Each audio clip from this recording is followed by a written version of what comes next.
在上大条来关心，顶日啊，伫新北市有一个女性去感染食脑假生糖尿乌全死去。伊伫破病进前有去新北某一间设立的场所伫耍水，疾管署嘛有去迄个所在做环境采检，伫进出水口裤骹有10个所在拢采样，目前验出来的拢是阴性，所以即马感染源还佫调查。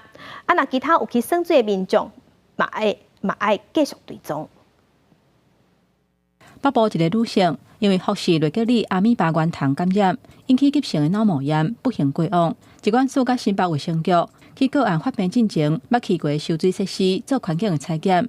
随即采检的部分，大肠杆菌的数量甲总计细菌的数量拢有符合标准。若病原体检验的部分，采检56件，14件结果拢已经出来，拢是阴性。采检是指阴性，是不是代表其他的一个水质也是阴？水质检验的结果是阴性，这个没有办法确认。我们是在不同的一个位置来做一些相关的一些采检。那我们希望呢，这些采检的一个位置呢，能够涵盖大部分的一个范围。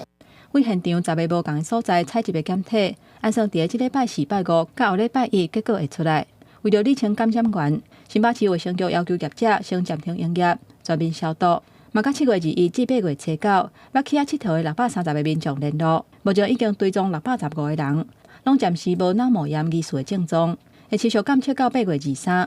疾管署分析，服食类吉里阿米巴原糖，较爱伫咧温暖的环境，河川甲湖内底拢会当生存。室内收水池若是有符合加热消毒的规范，都较袂去感染到。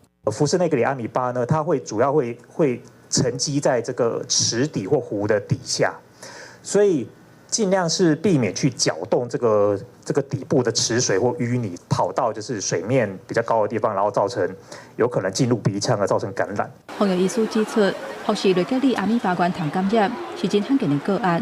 日本敢若有2个病例，韩国敢若1例，而且是带病入境。